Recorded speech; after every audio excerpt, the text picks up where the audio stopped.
नमस्कार साथियों, एक बार फिर से आपका अपने Singh sir math YouTube channel पर हार्दिक स्वागत है। दोस्तों, क्लास स्टार्ट करने से पहले आज 2 मिनट में आपसे कुछ बात करने के लिए आए हैं। आज जो राजस्थान की जो जननायक है, राजस्थान की जो शान है, राजस्थान की जो मसीहा हैं, श्रीमान अशोक गहलोत जी ने आज एक बात कही है कि आप घर पर रहो, सुरक्षित रहो। जब तक कोरोना की जो बीच की चैन है वो नहीं टूटेगी तो हालत खराब हो जाएगी। दोस्तों, आज हॉस्पिटलों में बेड नहीं है और हमारा देश तो इतना महान देश है कि देश तो महान है, लेकिन यहाँ की जो जनता है वो इतनी महान है कि अगर इनको पता चल जाता है कि देश के अंदर इस चीज़ की कमी है तो उसका स्टॉक कर लेते हैं। आज पता चला कि ऑक्सीजन की कमी आ रही है तो आज उसका भी स्टॉक करने लगे लोग। फिर भी राजस्थान के मुख्यमंत्री अशोक गहलोत जी ने ये कहा है कि अगर पैसे से किसी की जिंदगी बचती है तो मैं अपना पूरा बजट छोड़ दूंगा। लेकिन दोस्तों, पैसे से कुछ भी नहीं होगा आपकी समझदारी से। मैं मानता हूँ एक सामाजिक प्राणी होता है, उसको जिंदगी जीने के लिए बहुत सी कठिनाइयों का सामना करना पड़ता है, उसको रोटी के लिए कोरोना से भी लड़ना पड़ता है। ये बात मैं भी जानता हूँ, आप भी जानते हो। लेकिन दोस्तों, आप सोचो, आप क्या हो, अपने परिवार के लिए सब कुछ हो। अगर आपको कुछ हो गया तो, आपको नहीं हुआ, आपके बच्चे को कुछ हो गया तो आप क्या करोगे? तो आप इस कोरोना से आज़ादी आपको लेनी है तो आप घर पर रहो, सुरक्षित रहो। हिंदुस्तान को स्वतंत्रता और आज़ादी दिलाने के लिए भगत सिंह जी ने कितनी भूख हड़ताल की थी, पता है क्या आपको? जबकि ऐसी तो कोई कंडीशन होगी भी नहीं, फिर भी आप घर पर नहीं रह रहे हो। और पिछले कुछ दिनों से मैं देखता आ रहा हूँ, मोदी जी ने देश की वाट लगा रखी है। क्या जरूरत थी उनको रैलियां करवाने की, कुंभ के मेले में जाने की, कुंभ के मेले लगाने की क्या जरूरत थी? आज पश्चिम बंगाल के रिजल्ट आए हैं, बीजेपी की करारी हार हुई है। क्यों हुई है करारी हार? क्योंकि जनता जानती है मेरे भाई कि सिर्फ वोट बैंक से मतलब है, जिंदगी किसी की जाए आए इनको कोई फर्क नहीं पड़ता। इसलिए मैं हाथ जोड़कर आपसे अनुरोध करता हूं कि घर पर रहो, सुरक्षित रहो। और जो बच्चे तैयारी कर रहे हैं उनके लिए मैं इस चैनल पर सारी चीजें पढ़ाऊंगा, मेरी गारंटी है। मैथ पूरा कोर्स होगा, साइंस का पूरा कोर्स होगा, रीजनिंग का पूरा कोर्स होगा और जीके का पूरा कोर्स होगा। बस आप इस चैनल को ज़्यादा से ज़्यादा लाइक करो, ज़्यादा से ज़्यादा शेयर करो, ताकि किसी को यहाँ से कुछ मिलके अगर कोई जॉब लगता है तो बहुत अच्छी बात है। तो हम अब अपना क्वेश्चन स्टार्ट करते हैं आगे से। दोस्तों, एक क्वेश्चन है, ए ने बी को 2 वर्ष के लिए 6500 रुपये और सी को 4 वर्ष के लिए 8000 रुपये समान ब्याज दर से साधारण ब्याज पर दिए और उन दोनों से ब्याज के रूप में कुल 6500 रुपये प्राप्त किए। 4500 रुपये क्या प्राप्त किया? ब्याज। मैं आपसे एक बात पूछता हूँ, ब्याज क्या होता है? देखो, ए ने बी को कितने रुपए उधार दी? 6500 रुपये। कितने समय के लिए? 2 वर्ष के लिए। और ब्याज दर क्या थी आपकी? 8। और आपको ब्याज क्या मिला? नहीं पता। वैसे की वैसे ही सी को दिया, कितने रुपए दिए? 8000 रुपये। और कितने समय के लिए दिया? 4 साल के लिए। ब्याज दर क्या थी आपका? नहीं पता। ब्याज क्या था? नहीं पता। क्वेश्चन के अंदर ब्याज की बात कर रखा है दोनों से। तो दोस्तों, मैं जब यहाँ से ब्याज इसका निकालता हूँ तो ये 00 कट, 2r को 65 से गुणा करता हूँ तो यहाँ पर जो ब्याज आता है ए के पास, बी के पास और ये सी के पास, तो यहाँ पर ब्याज आता है आपका 130r। और जब मैं यहाँ पर ब्याज की बात करता हूँ, देखो ब्याज तो 8 चौक 32 मतलब 320r। मुझे बी से 130 रुपये मिलता है और सी से मुझे 320r मिलता है। क्वेश्चन के अंदर दोनों की वैल्यू दे रखी है, क्वेश्चन के अंदर दोनों की वैल्यू दे रखी है। दोनों कौन सी है? कुल ब्याज। तो क्वेश्चन के अंदर कुल ब्याज कितना हो गया?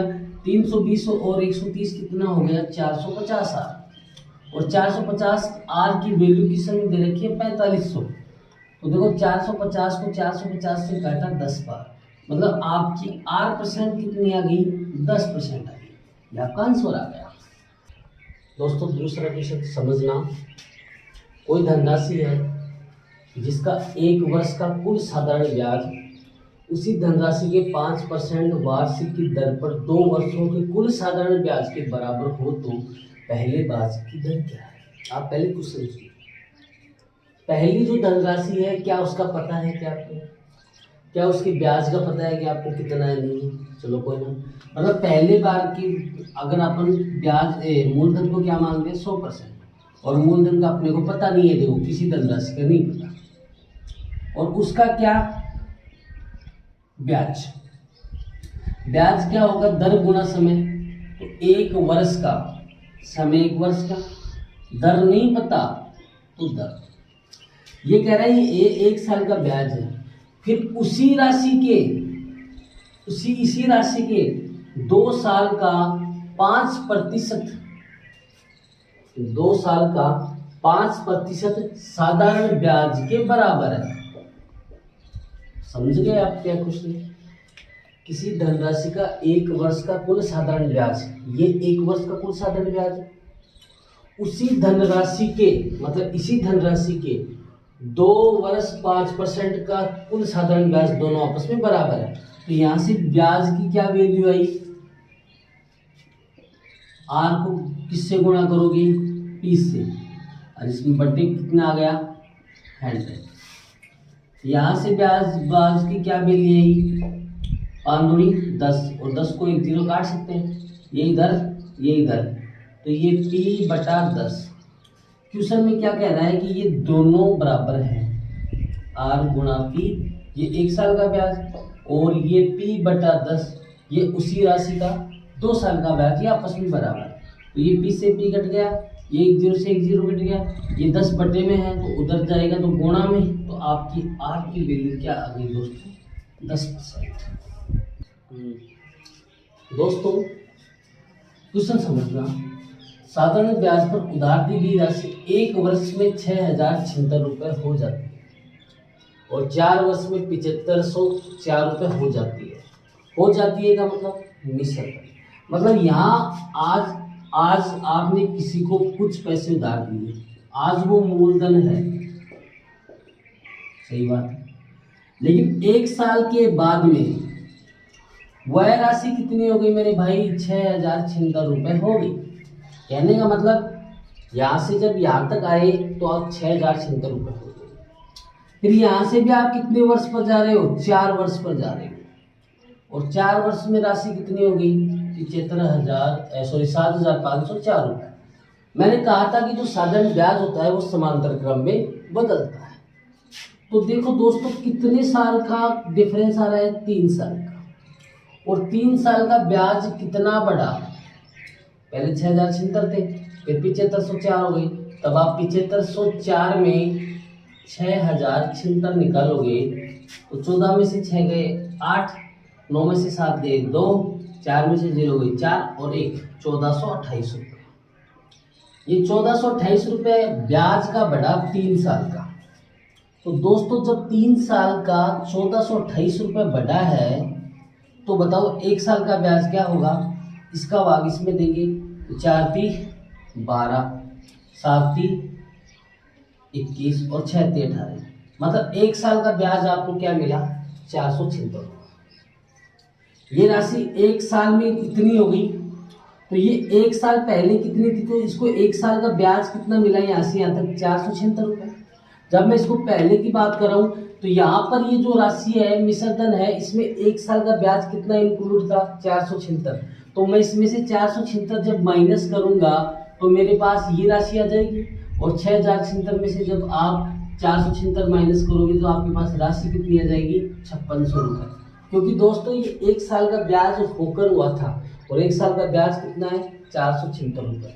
क्वेश्चन में एक चीज और पूछी है आपसे, दर, तो दर निकालने का कॉन्सेप्ट आपको पता है, 100% क्या होता है मूलधन, और मूलधन कितना आ गया आपके पास 5600, एक साल का ब्याज कितना है 476, 1 × 8, आप 00 से 00, आप 14 का भाग दोगे 4 बार, आप 14 का भाग दोगे 14 × 3 = 42 और 4 × 4 = 56, आप 2 से काटोगे 2 और 17, 17 को 2 से काटोगे मतलब 8.5%। तो आपकी जो दर होगी वो कितनी आ जाएगी 8.5% आ जाएगी दोस्तों। तो दोस्तों आपके साधारण ब्याज लगभग 90% खत्म हो गया है।